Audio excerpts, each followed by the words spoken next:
You get 3 rolls on this dice tower. Each Wow. number corresponds to a random question I have, and that is where we begin. Okay.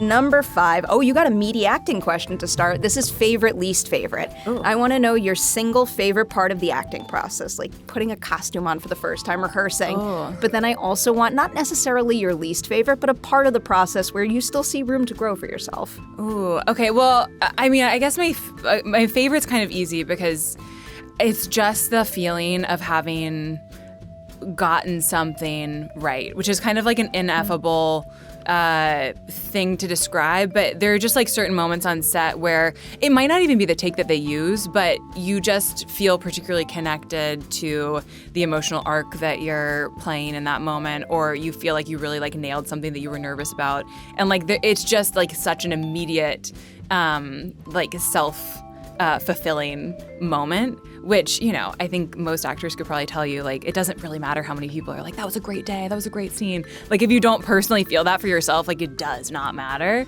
And so that for me is like my favorite feeling, and I feel like it's kind of why I kept acting when I was a kid. It was just like it was something that happened very early on for me, and I was like, oh, that's like an addiction.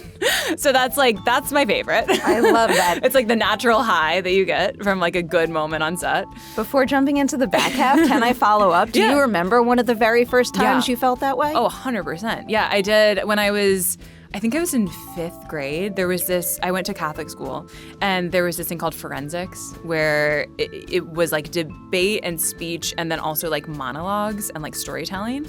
And I did this section called storytelling, and I like memorized Stregonona. Don't know if you remember that children's book. I do not. It's a great book. Okay. Robbie DePaula, I think, is the person who wrote that book. And I like performed it, and it's, you know, it's like high school kids and like 8th graders and stuff, and I was like the youngest little kid. And I remember like doing it for the first time in front of like the judges and like the other people in the room, and I remember going up to my mom and being like, I was flying.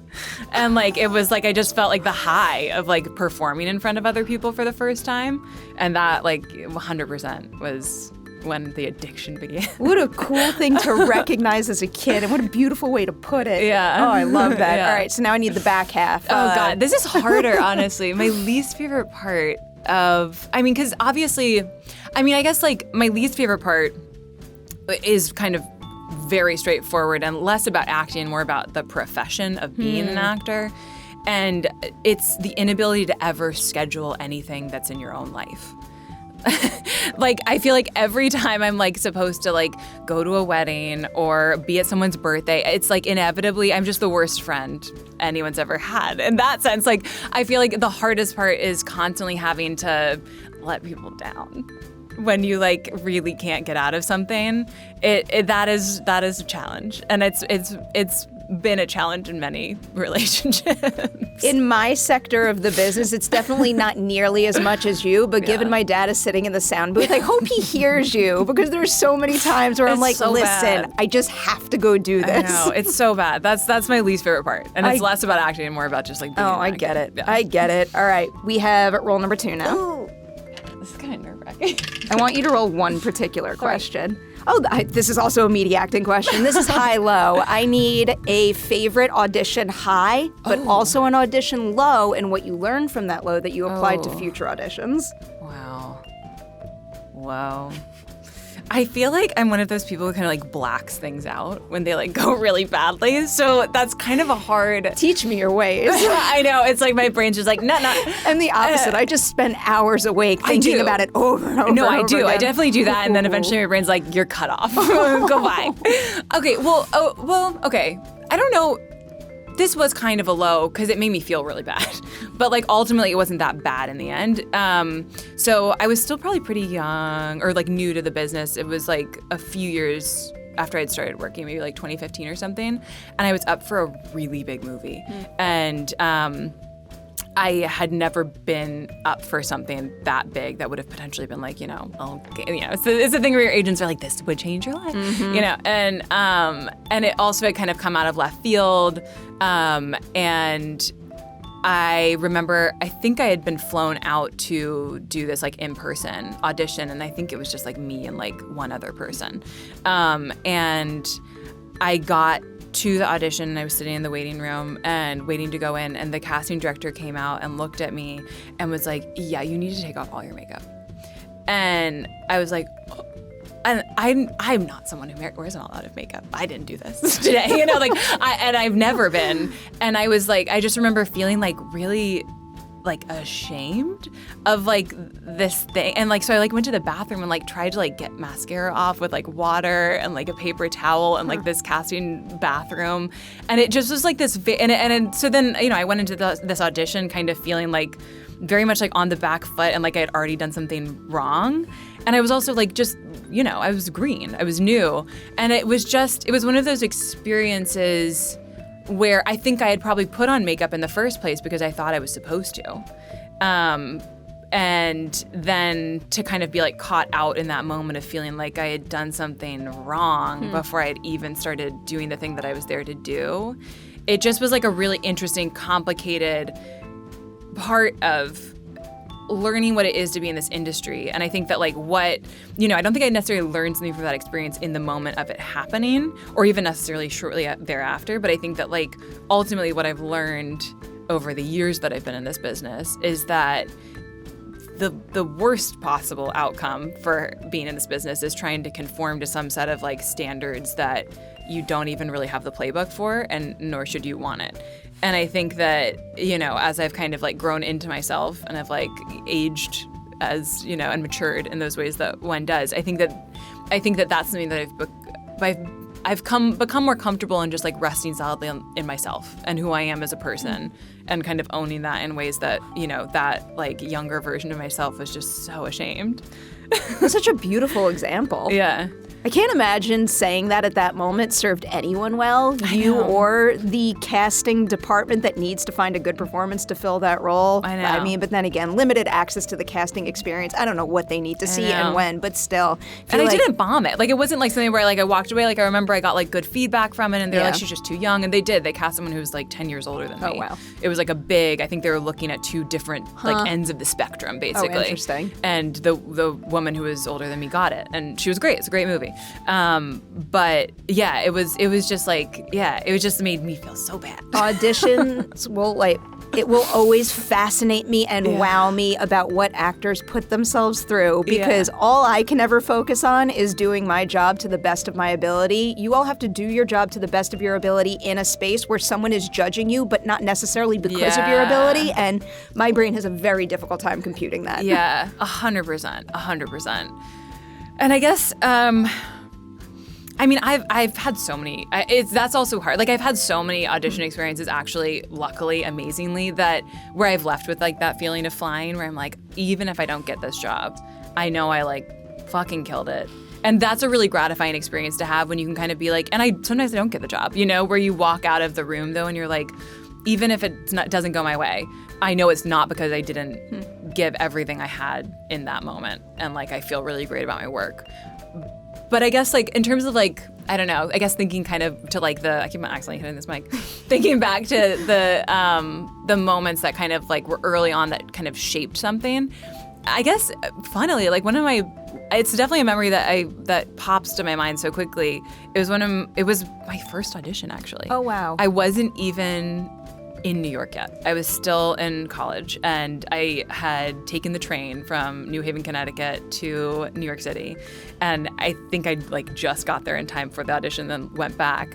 And it's with a lovely casting director in New York. I mean, it's a lovely story, but I won't name her just in case. Fair enough. But she's an amazing casting director, does great stuff.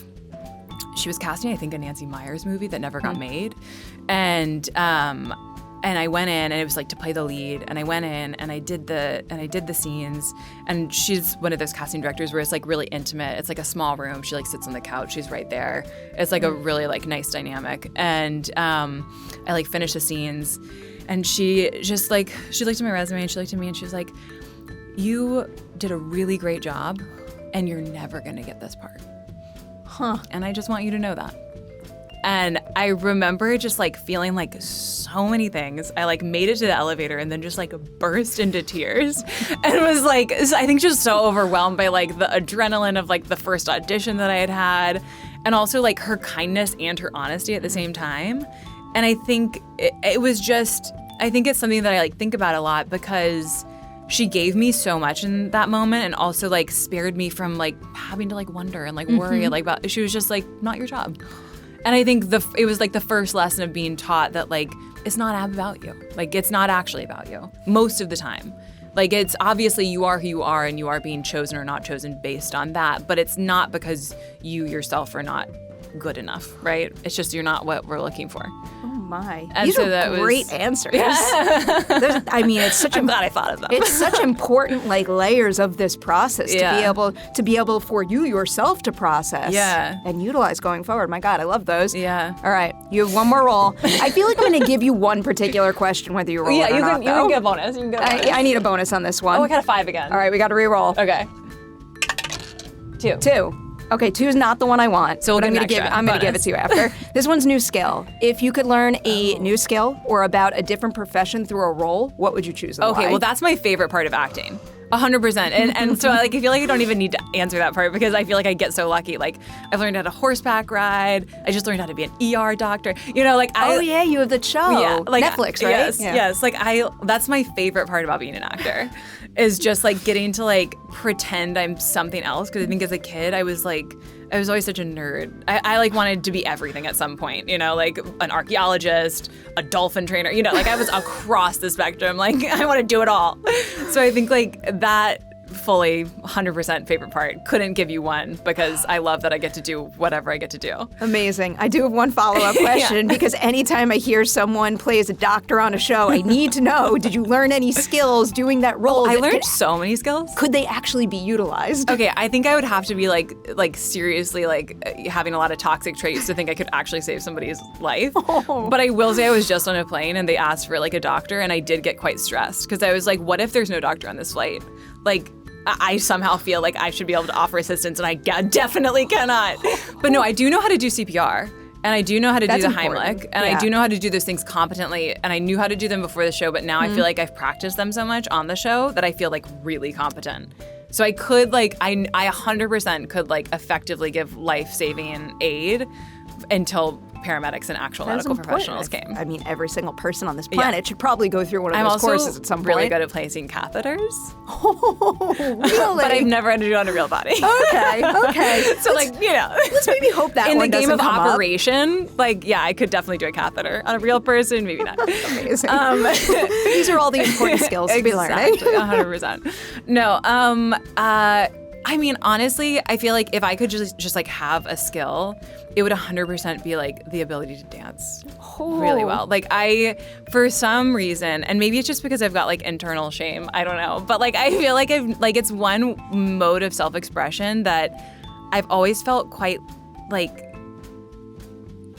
inclined towards, but like my body did not move in the right way. You know what I mean? Like it's one of those things where like I just wish I had like I wish I had like an innate sense of like my body in space. I get it. You know? Get it. Like that would be so cool. That's 100% always going to be my answer. Yeah, I have no words of encouragement because I have that exact same problem. Even when It's terrible. I go to the gym all the time and like I've gotten pretty good at stretching, but there's certain things where someone will explain to me like, do this so you could feel this muscle going this way. And it's like there's a disconnect. Yeah. I can't do it. And I think that's why I can't dance either. I know.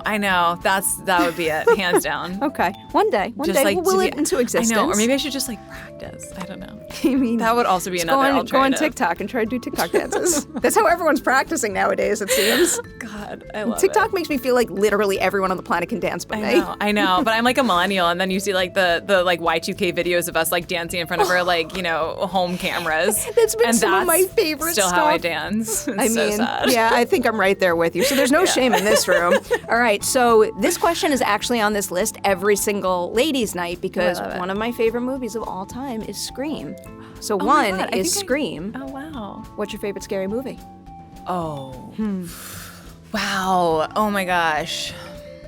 Okay, well, I feel like this is like the real like classic answer, but I saw The Shining very young, and It's always a good answer though. Yeah, and I think that it was maybe because I mean my dad like showed me it when I was 10. Like, I was watching scary movies, like, have a way good before dad. I should have been. Like, I couldn't go to the bathroom alone for about 2 years, I think. Like, I was so afraid of a blood bubble coming out of my sink. You know what I'm saying? But I feel like The Shining was maybe one of the first movies that I watched where I was like, whoa, like, there's so many layers to this story happening, and this is, like, a fever dream. And it kind of, like, unlocked something about, like, what a horror movie could be. But also, like,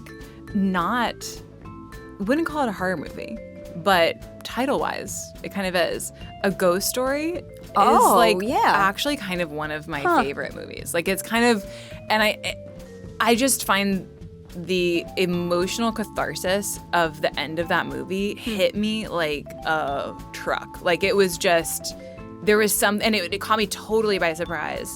And there was something about the way that movie is structured where, like, it just totally did it for me in a way that, like, really, you know, like, is it scary? Not really, but, like, it kind of fits into the genre category and the genre world.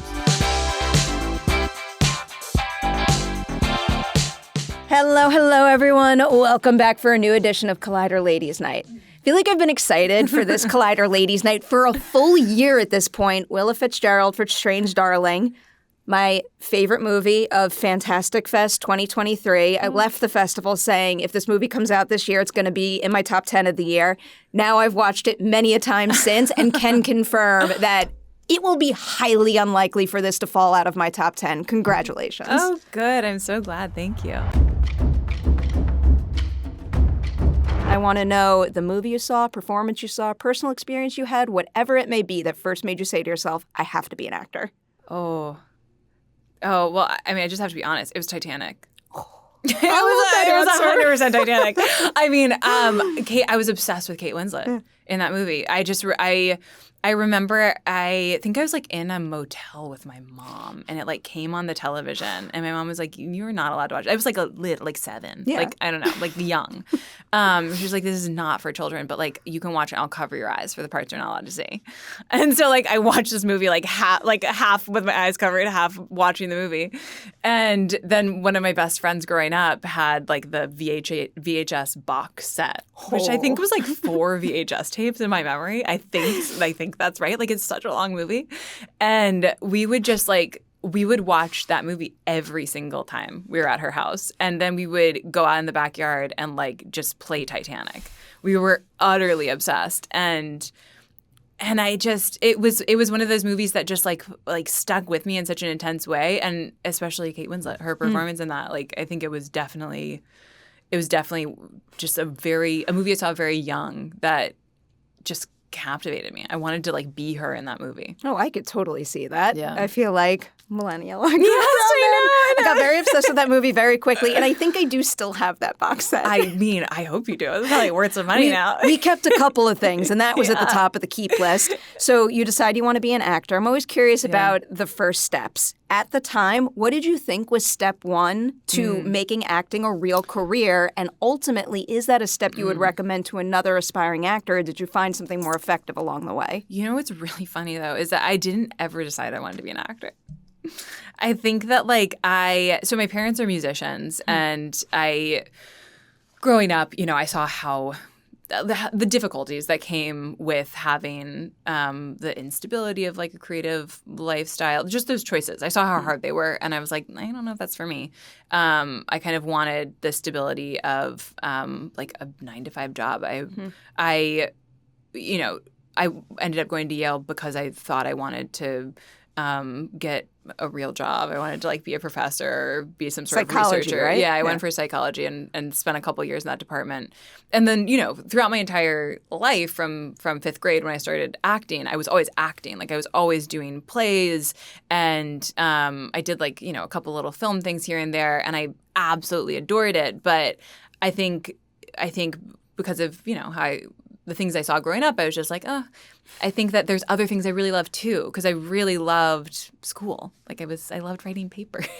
You know, I kind of get it. I was a real nerd. I loved it, and it was actually at Yale that, just, like, really coincidentally, I had been asked by this director who saw this video of me online talking about an experimental theater company to audition for this reading of a film he was doing. on a self-tape, and I like didn't know what a self-tape was. So I think I like me and my friend like sat in front of the camera and like read the scene together. And he was like, no, do it again, and like just on you. And I sent him these tapes, and he was like, I'm actually not going to cast you, but I'm going to send your tapes to these agents who I know because I think you're really good. And those are my agents today. That makes me so happy. Yeah, I went and met with them in New York before I graduated one day when I just like had a weekend, and I fully expected them to be like, let us know when you're like doing a play in the city and we'll come and see you. And they were just like, we think you're really great and we like want to represent you. And they're like, you don't have to sign anything. It's not a contract. Just like, we'd love to represent you. And I knew that I wanted to take a little bit of time off. I kind of thought I wanted to go to grad school, but I was really tired after 4 years of undergrad. And I was like, I'm going to like just – I kind of already had the idea that I just wanted to move to New York and like get a job, waiting table, see what happened, and like kind of see where things might go. And before I had even moved to New York, I actually did a tape for Alpha House, the Amazon's like one of their first scripted television streaming shows, and I booked it. And so and then I kind of just like went from there. So it was like one of those things that like I think I resisted for a really long time, even though I like deeply loved it and was always spending a lot of energy and time doing it. And then it just kept on coming back, and it kind of like chose me in a way in that moment. Beautiful. Yeah. I have a couple follow-up questions. Correct me if I'm wrong on this, because sometimes Wikipedia is not right. Yeah, I don't know what's on Wikipedia. So you studied psychology for 3 years and then switched your degree. Yeah. What was it like making that choice 3 years in? Because essentially you had one more to go until you finished it. Yeah. I mean, I was all – because, I was always working in both departments. So I had been taking enough courses in the theater studies department, which is kind of like it's like a humanities department, basically. It's not really like an acting practical thing. I was looking it up a little, and I'm like, that's kind of interesting, actually, so and refreshing. It's like literature. It's like a combination of different departments and courses cross-listed in different departments with like literature and history and, American studies, African-American studies. There's a lot of different like cross-listings there. And I loved my time in the psych department. I did some, research in like a baby development lab. The first research that was done in like the positive human emotion lab that was before like that was that's a very new field to be studied, interestingly. And I think ultimately I just like very much had a moment of being like, I don't want to be a researcher. And if I do my thesis in this department, like that's what that is. And I also like had an opportunity at the time to go and go with the Worcester Group to London when they were doing like a collaboration with the RSC for Troilus and Cressida, and I was like, I could just like write my paper about that, and so I did. And Joe Roach is like kind of one of the creators of performance studies as a discipline, and he's at Yale, and so I kind of worked with him, and it was very cool. It was very exciting. I always loved studying theater from like that lens. Was there any particular technique you studied? No, because it really wasn't a practical. Yeah. It really wasn't a practical department in terms of acting. I mean, I think there were like a couple of classes that they had that were performance-based classes. I took a clown class that was very fun. But yeah, no, I didn't. I definitely didn't study technique as it were. Yeah. Okay. All right. I'm going to start to jump into some specific credits here. I wanted to ask one broad question to start, though, because I love this question. Of all of your earliest shows and films, which would you say put into perspective the most? What was most important to you in terms of the stories you would go on to tell and the types of on-set environments you would be a part of? Whoa. Whoa. I love good early influences. Wow. I mean, we're really going back. I yeah. mean, that's really interesting. I think I learned so much in those early years because I hadn't gone to school for acting, and I also had only ever done theater. And so I think that all of my I did the season of Royal Pains. That was one of my first jobs where I was like on set every day. And then pretty soon after that, I started Scream, where I was like #1 on the call sheet, and it was a whirlwind of its own kind. And it was early on, it was, I remember having the distinct feeling of like, oh my God, it's such a privilege to like learn on the job. And also everyone is seeing my mistakes.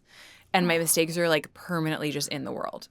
And that's like a kind of crazy, not everyone gets that opportunity. So it's an amazing opportunity to like be making a career while also learning. But it was also very scary for someone like me who has always had perfectionist tendencies.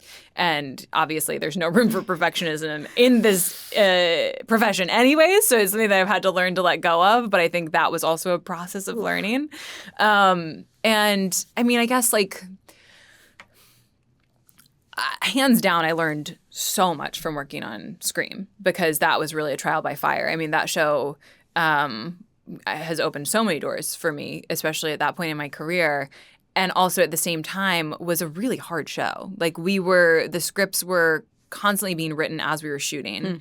So we would often like get pages on the day, which was a wild experience to have being the first time I was like a lead of a show.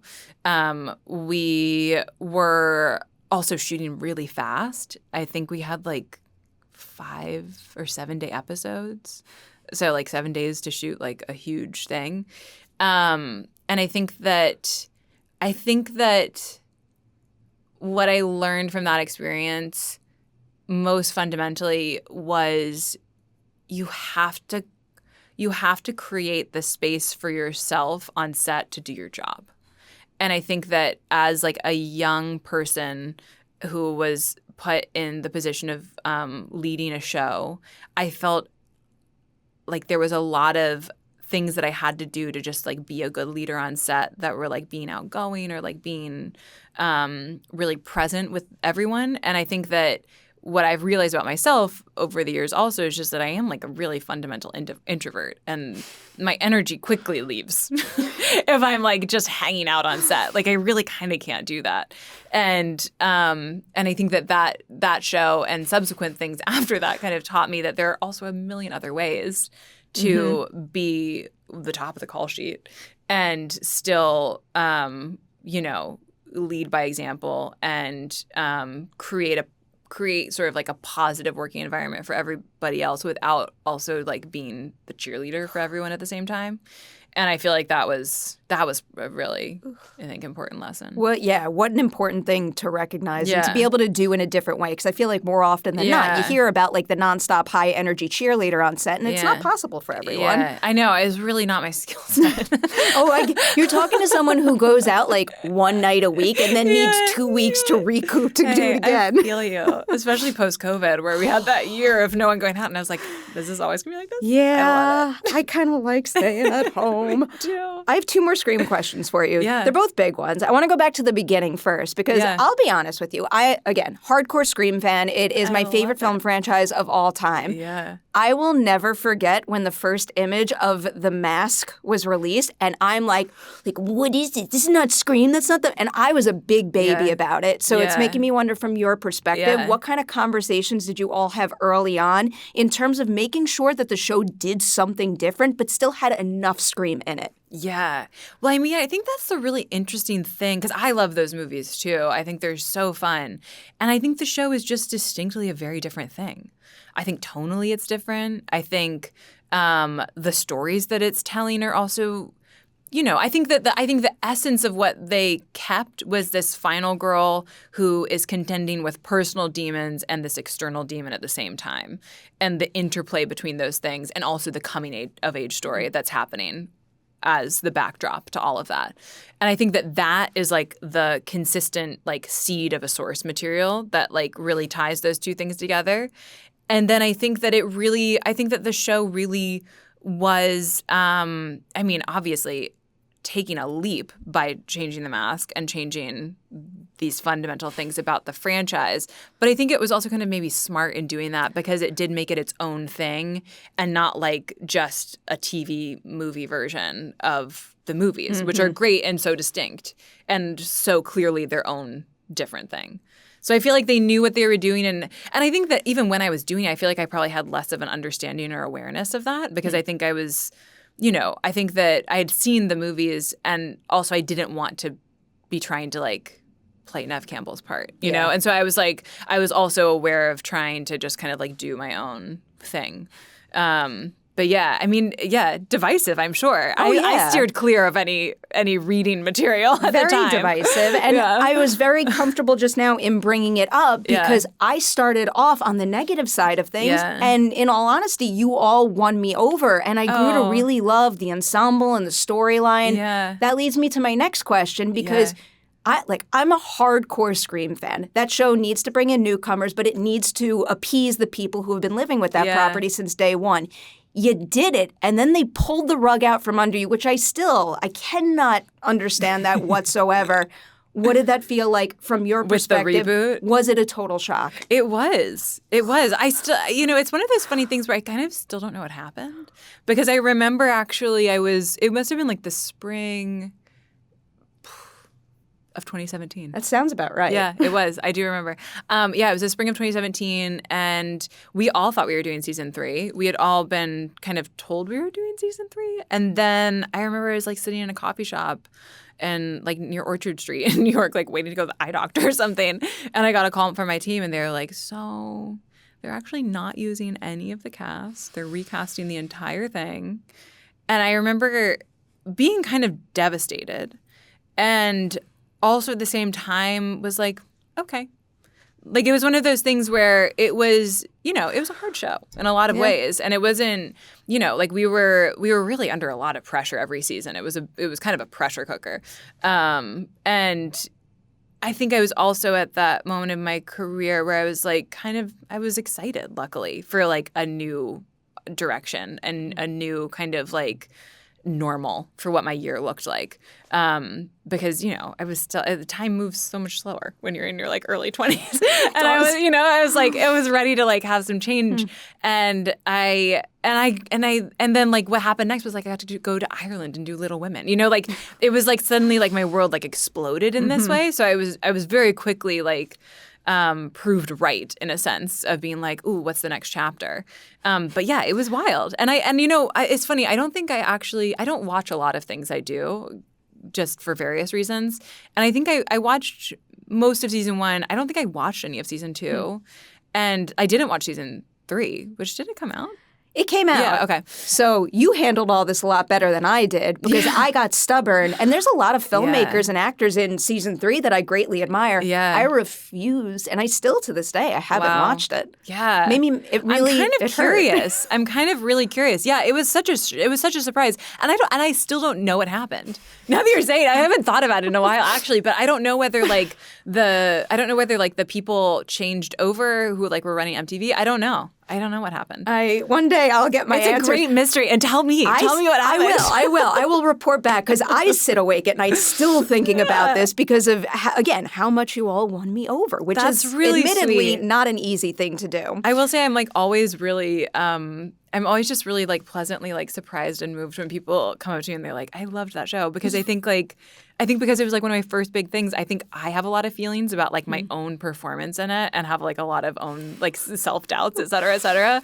And so I think when I think about it, sometimes I'm like, oh no. Oh. But it's always really sweet when always things like, that exist in your head and nobody else sees. That's the game. I know. I got to remind myself with interviews all the time. I do that nonstop. Yeah. I want to jump into Strange Darling ASAP, but I also need to ask at least one question about Fall of the House of Usher because like yet again, like a 1-2 punch between this and that of top tier performances from you. Thank you. I'll go to Mary, I guess. That'll be my question because it's very unusual to get the experience of working on the same character with such an exceptional actor. So can you tell me something you found in your version of her, but only through working with Mary, something you never would have had access to if not for that collaboration? Oh, I think all of it. Honestly, I mean, I think that like it's really funny, actually. I think, I got the audition sent to me, and I knew I was playing a younger version of someone, and I was like, I know they've already cast this person. And so I immediately emailed my team, and I was like, they need to tell me who I'm playing. And I was like, how am I going to do the tape without knowing who I'm supposed to be a younger version of? And they wrote back, and they're like, well, apparently they're not telling anybody yet. And I was like, okay. So I did the tape, sent it off. A week later or something, they're like, so yeah, they want you to retape. It's Mary McDonnell. can you just send it like ASAP? And I was like, I knew that you needed me to know that. And so I watched, I knew who Mary was, but I watched, some stuff that she'd done recently, some older stuff, and then resent in the tape. But yeah, I mean, for me, there's no Madeline without Mary, because that was sort of like my North Star when I was even conceiving of my interpretation. And obviously my interpretation of the character is different than her interpretation of the character, because the character is different. Mm-hmm. Like, the character at that point in her life is a different person. When I think about who I was, 20 years ago, 10 years ago, that's like a different person. So I think that there was this sort of like beautiful freedom in the choices that I made about the ways in which she interacted with her environment that I got to make, because she's at a distinctly different point of her life and has so many fewer experiences, is understanding how she sees the world at that point in her life. Like, the choices that she's making and the things that are happening to her create Mary McDonnell's performance and the person who Madeline Usher is by that point in the story. But, a huge thing for me when we were – before I was even on set, because they were shooting for months before we shot our flashback stuff, which we did in like a block shooting sort of style all at once. I remember just very early on asking the producers and everybody to send me Mary's dailies. And so they did, which was lovely and amazing. I didn't know if they were going to. But and so I would get the selects of her dailies sent to me every time she shot, and I would just like watch them just like over and over and over again, and just kind of like listen to the way that she spoke, see how she carried herself, see where her attention was, and it was a really unscientific process. It was really just like osmosis, like I really was just like give me Mary McDonnell. I was like just trying to like understand intuitively like who she is. And I had a lot of time, which was lucky. Like I think I had like probably a month and a half solidly. And we ended up shooting a little earlier than we thought we were going to. So everything got pulled up a little bit. But luckily I was kind of I'd already had a lot of time to spend with it. You two are perfection together in that role. I adore her. Here's one question that I've been holding on to for a while. I don't know if it's a question for you or her, because it's something that happens in between, but I've wanted to know the answer to this. There is a mention in the show that she does get married at one point in her life, and it doesn't work out. Do you have any idea who she ultimately marries? Yeah, no, I have no idea. Just because of everything that character stands for, the fact that someone funny? Got her to get married. Yeah, that's like such like, I think actually when I was prepping the thing, I wasn't looking at I basically took my scenes out because they were all chronologically in order in the flashbacks, and kind of just like made myself my own little script with all of my stuff in it. And so I think when I was prepping, I don't even think I had an awareness of that line or that mention of that happening. And, I didn't need to know it because it wasn't, it's not something that had already happened. But no, I have no idea. But I do believe it was probably, a good match for good reasons that did not have a good end. Okay. I can see all of that playing out exactly that way. Yeah. Like, I don't think it was for some sort of like fool's love errand. Yeah. No, I would not think that of her whatsoever. All right. Strange Darling. First big question I have for you is, what were some of your biggest burning questions for JT after your first read of the script? Oh, that's a great question. I think I remember our first conversation. The thing that I was most interested in talking about and that I wanted to make sure that we were most on the same page about was my feelings for the character and like the kind of love and sympathy and empathy I have for the character.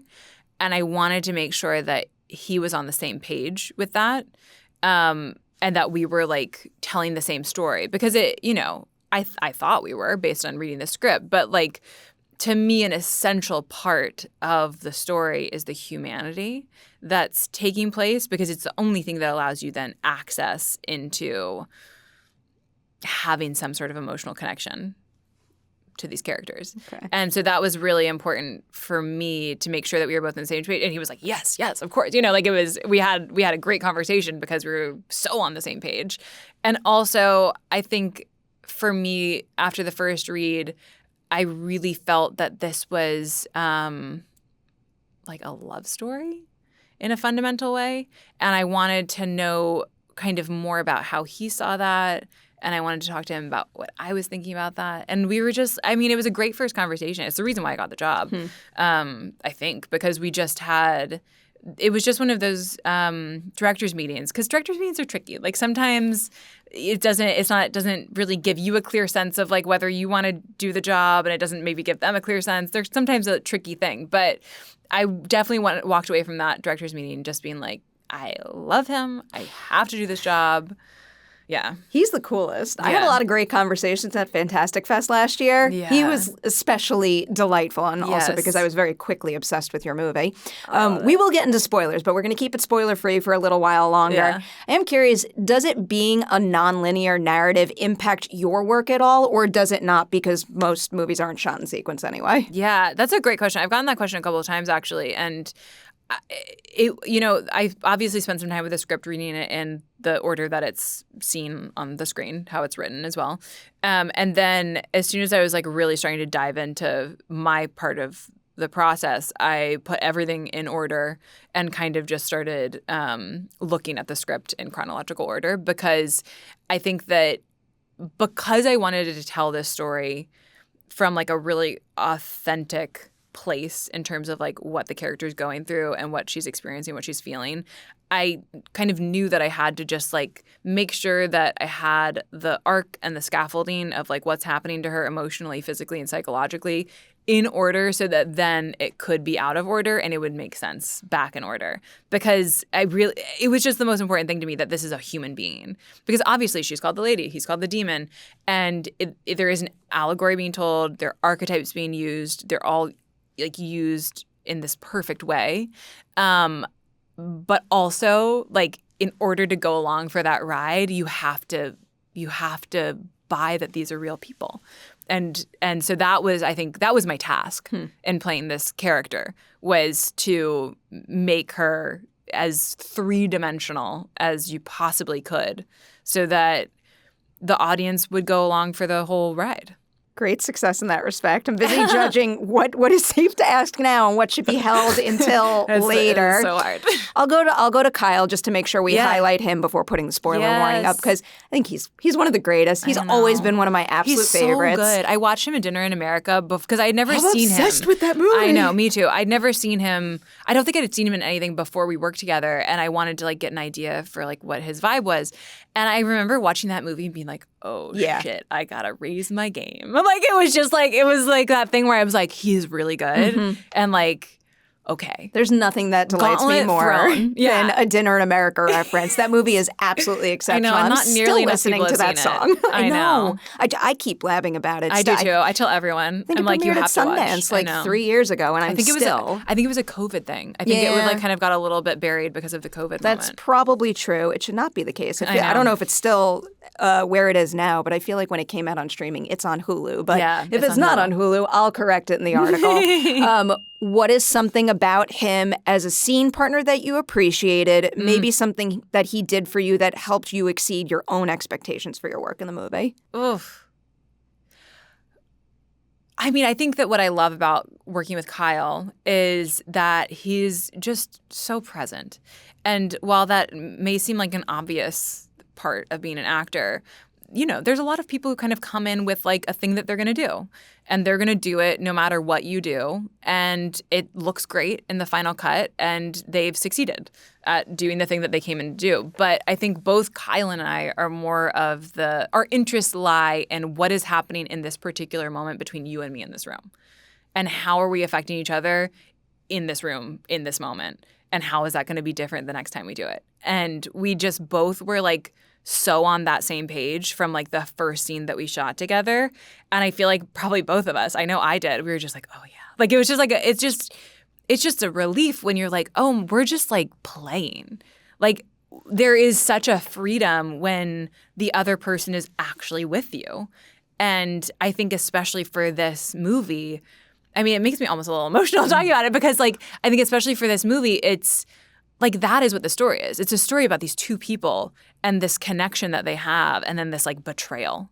And it is that's where the movie lives. And I think that like it was so easy to go all those places with Kyle because he's so open, he's so receptive, he's listening, living, breathing, and then it's just like fun. Oh, I love that. And what was the other part of your question? Did I answer the other part? You kind of did. I think I tacked on how he helped you exceed your expectations for your own work. 100%. But that is lifting each other because up. like it's like when you don't, because like sometimes when you're working with somebody who kind of just really has a plan for what they're going to do, it means that you sort of have to do extra work.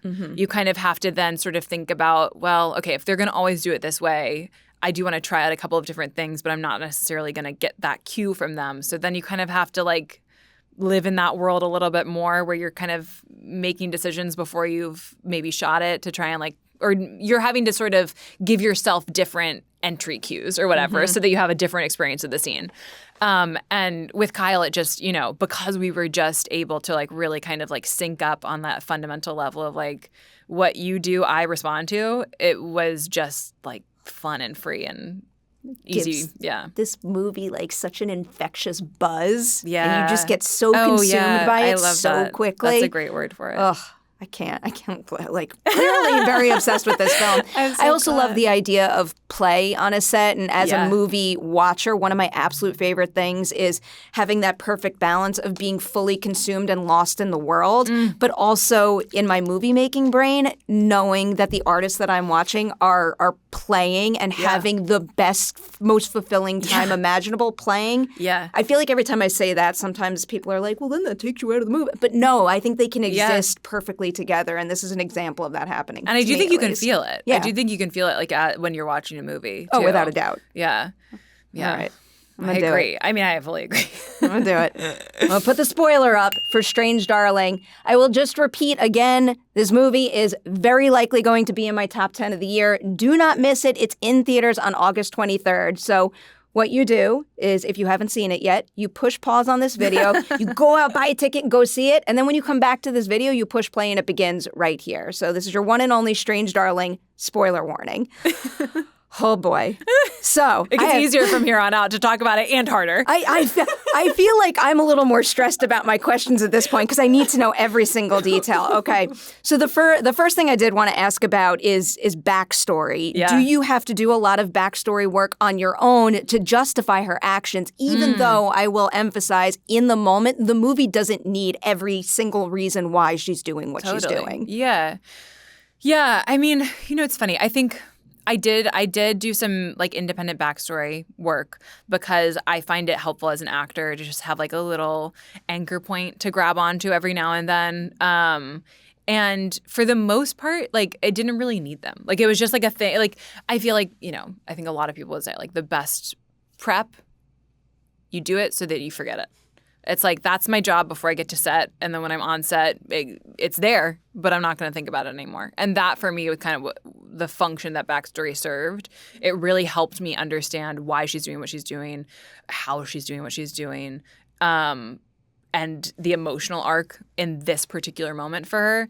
And then it kind of was just able to be about like the specific scene that we were doing. Because you use the word anchor, I'll ask this. And you just said you want to kind of throw it away. But I am curious, when you're playing a character that is so unhinged, do you need to have an anchor in your back pocket so that every decision she's making is based in some sort of consistent truth and she feels like a cohesive character? Yeah. Well, I think that as far as that goes, as far as like the anchor point, it was really the relationship. And it was really Kyle. Makes sense. Like it was really like, for me, the entire movie is about Kyle and the demon. Like every single decision is about this horrible thing that has just happened to her after the high of thinking that maybe she's found the connection that she's been like yearning for God knows how long. And so that really was like in all of those moments. We shot 2 years ago, so I'm like, I think in all of those moments. I always think about that when I do these interviews. I was doing a little inventory right then. In all of those moments, that was really my thing, was like, what is my relationship to him in my brain right now? And why is this the direction that I'm going in? Did you and JT ever discuss why she has those visions when she does? No. Okay. No, we didn't. I mean, they were all scripted. Yes. I knew where they were in the script. And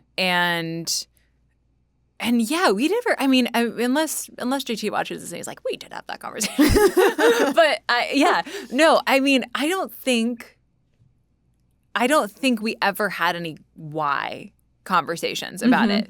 Like that was really for me, that was like the secret backstory work that like I did and I'll never talk about. It's very fair. It's one of those things where you don't need to know. I tend to get obsessed with like rules and lore, especially when I love a movie so much. But in this case, and there's been a couple others I've covered recently that I have the same thought about. Yeah. Like, the movie doesn't need it. And that's a pretty beautiful thing to be able to achieve. Yeah. I'm going to ask a big, broad scene question before I get to the specific ones that I want to hit. I love it. Going into filming, which scene did you think was going to be the toughest for you to pull off? And ultimately, was it the toughest or did a different one catch you by surprise? That's a great question. And I have a very easy answer because I'll I know take exactly what it was. So when we shot out of order and out of order of the movie, as always is how it goes.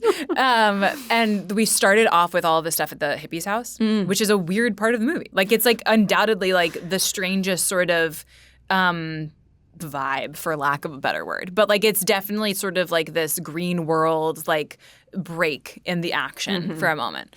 And that means, because we started in that house, we also shot all the icebox stuff first. And for me, the emotional core of the movie is the scene where I'm sitting in the icebox and I'm talking to Kyle. Like that, like, ooh, gives me chills. Like that is the movie rides or succeeds or fails based on that moment and whether the audience feels something in that moment. And I think we shot that like on like day 5 or something. Like it was like early on. It was second week of shooting, but like early in the week of the second week. And I remember JT, he like wanted us to rehearse, and so we like went into like one of the like little offices at the hotel we were staying at, and Kyle and I both were like, we'll read through the scene, but we don't really want to rehearse it. And JT was like, okay. And so we like read through the scene a couple of times, and then it was just kind of like one of those beautiful moments and kind of just like another testament to Kyle where like it was so clear to me what the story was that was being told. Kyle was so available to me in that moment. And the scene just like fucking worked. And also it was such a long scene. I think it's like an 8-minute scene. And we didn't know that because on the page it's like 2.5 pages. Like the scene on the page is not that long. And so they didn't know, maybe because we didn't fully rehearse it. And so we didn't have any mags. We shot in film. We didn't have any mags that were long enough.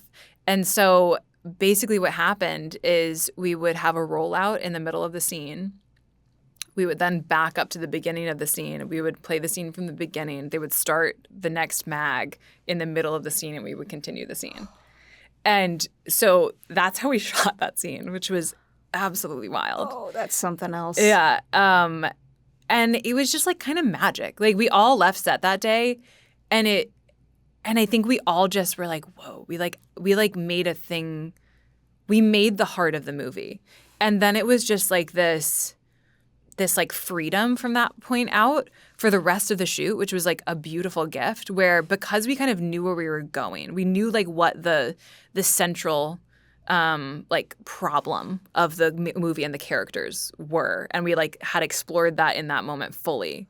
We were then just like given this like great like blueprint. Like we knew how we got there became this fun exercise of like how do we like then play this moment to like make sure we're setting up that moment. It was just a gift. It was scary at the time because I was like, oof, I can't believe we're doing this so early on in shooting. And I was so scared about it. But then when it worked, it was just like this big like freedom. It's so effective too. And like beautifully framed throughout that conversation too. And there's always nervous laughter at that point. And I've sat with a couple of audiences and I kind of like I have to like I can just like cry. Like it just like makes me so mad. So then I have to be like, okay, yeah. That's a great scene. Yeah. Here's 3. Actually, before I even ask that question, I really wanted to ask you this. how is Sunday breakfast? What does that taste like?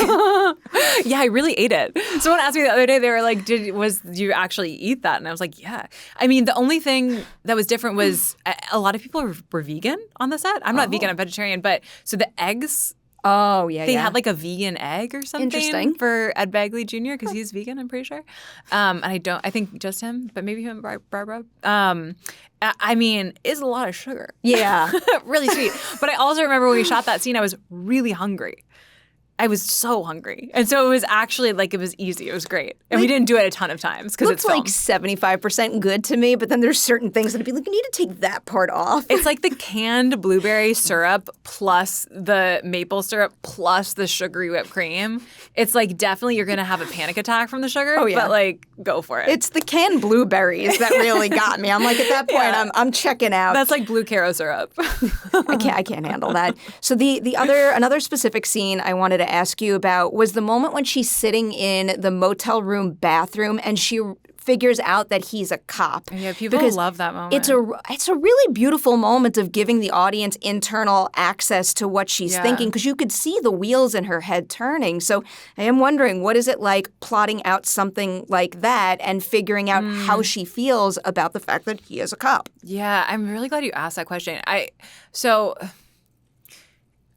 This is a little bit of like a tangent from that question, but like I was very aware of all of the moments that were like private moments for her in the script. And it was actually something that I kind of like flagged as I was like looking at the arc because there are these like beautiful private moments that happen throughout the movie. Even like the moment where she's like in the icebox like waiting for him and like has the like lighter. And it was really important for me that in all of those moments you get something new that you didn't know about her because obviously those are the only moments in which you kind of get to see her independent of what other people are doing to her and making her feel and you know. And so it's like the purest version of the lady in some ways in those moments. And so I love that you brought it up. But I think that in that moment in particular, it's funny because everyone's kind of brings up the cop thing. I think I can't, you know, it's funny. I can't totally remember what it looks like. I can't really remember the scene off the top of my head. But I think that for me, it was that moment of like, fuck, of course he is. Like, fuck this guy. You know, like it was like, of course, not only is he the fucking demon, but also he's a cop. Okay. Fuck you. You know, because like at that point, she's just like, she's out for blood because it's like, you've lied to me. You've misrepresented yourself. And now I'm really fucking mad. I love the emphasis on private moments. Every single time, especially a character who is doing a bad thing has a private moment, I overanalyze because that's where you learn the most about who they truly are. Yeah. And I love that all the private moments are unspoken moments. They're unscripted. They're just her with her thoughts. And I think that what makes those moments so fun for the audience too is like you can have so many interpretations of like what you take away and probably like more interesting interpretations than like I even necessarily came up with. And I think that that's what excites me about getting to like kind of hear what people think about this movie because I think it says so many things. And I think that there's so many different ways that people can interpret it. Okay. I've gone way over time at this point. I will warn you, I have three more burning questions that I have to ask. The first one is there's a particular scene in the movie where she says something to the effect of, like, my rules are out the window. I'm in survival mode. Yes. Do you know what her rules are, what the lines are that she will not cross typically? Well, yeah. I mean, I think that her rules are that when she sees a demon, she has to kill it. Okay. And I think that, you know, at that point, she has not seen either of those people as such. But, and because for her, it's not something that she doesn't want to do it. And I think for her also, it's not something that she has much memory of after it happens. It's sort of like a fugue state thing where like, you know, and then when it happens again, it's like sort of everything rushes back and adds fuel to the fire. One of my favorite things about your performance is every single time you say something like, I don't want to kill you. I don't want to derail your day. Yeah. Even after everything you've done in the movie. I believe you say that with sincerity. Good. It's very important. Yeah. Obviously, my last strange darling question before going into our final ladies' night question is about the final shot of the movie, which is, oh my God. So appropriately uncomfortable for a viewer. Mm-hmm. I'm very curious when you have to do a long, incredibly heavy scene like that. Is it a situation where you need to map things out and have certain, I guess, markers or pointers in your brain, or is it just about losing yourself in the moment? Yeah. Well, that scene we shot, we only have 2 takes of that scene, actually. And the only reason why we did the scene a second time was because it was a light issue because we were kind of losing light the first time we did it. And it was lucky because we that scene kind of fell in the shooting schedule, not at the end of the shoot, but sort of the last take was actually maybe the end of the shoot, but then the first take had been kind of towards the end of the shoot. So by that point, I had the character so in my body. I was it was a merger happening. And so I knew exactly what that was happening for her in that moment. I knew what the relationship was with the woman driving the car. I knew what her relationship with herself was. I knew what her relationship was with everything she'd just done. And so it was kind of one of those moments where I definitely didn't go in with a plan. I definitely knew what the moment was doing, and I knew the things that were gonna be in my mind, but I definitely didn't plan how it would go. This feels like a weird thing to say, but I don't think I've ever seen, not that I've ever seen this, thank God, but a realer looking and feeling death scene in my life. I feel like movie magic has it, in a way that Hollywoodizes it. Yeah, they never get duration. And I think usually, having just worked on a medical show, you don't die right away. And I think that's what is so uncomfortable and so essential about that scene. Yeah. And it's so incredible. So many wonderful performance beats in this movie. I can't emphasize that enough. Thank you. That's very sweet. We have hit the final question of Ladies' Night. For the last, I guess, year or two at this point, every single Ladies' Night ends with this question. In this industry, it's super cool that we give each other awards. I love that stuff. We should keep doing that. Nobody tells themselves, good job, nearly enough, though. I want to know something you accomplished making Strange Darling that you know you'll be able to look back on and say, I am so proud of what I did there. Oh, man. Wow. It's hard to actually pick a moment. I love that. I think that the biggest gift that this movie has given me is something that I am unequivocally proud of this movie. And I am 100% my own worst critic. And I always will be, and I always have been. And that's just an essential part of my personality. And for some reason, when I watch this movie, I'm able to watch it and actually appreciate it as a movie. And I'm just so grateful that I've been working for a while, and I'm really grateful at this point to have something where even my inner critic can't tear it apart. Because that's and so I do. I mean, it's something that I've said to a lot of people, but it's it really is for me something that I'm just so glad gets to be in the world, and it does make me feel like I've left behind something that adds something to this genre, and I'm just so grateful for that. Answer makes me so happy. Yeah. I'm so glad after a year of waiting that it's getting out into the world, and I just see it across the board being really sincerely embraced. And it's something that adds something to a genre that I love, and any single time I see a new entry to my favorite genre that adds another layer to it, my movie loving heart fills even higher. So thank you for this. Huge congratulations on everything you've accomplished. Strange Darling, everything coming your way in the future. You are welcome back to Ladies' Night anytime. Thank you.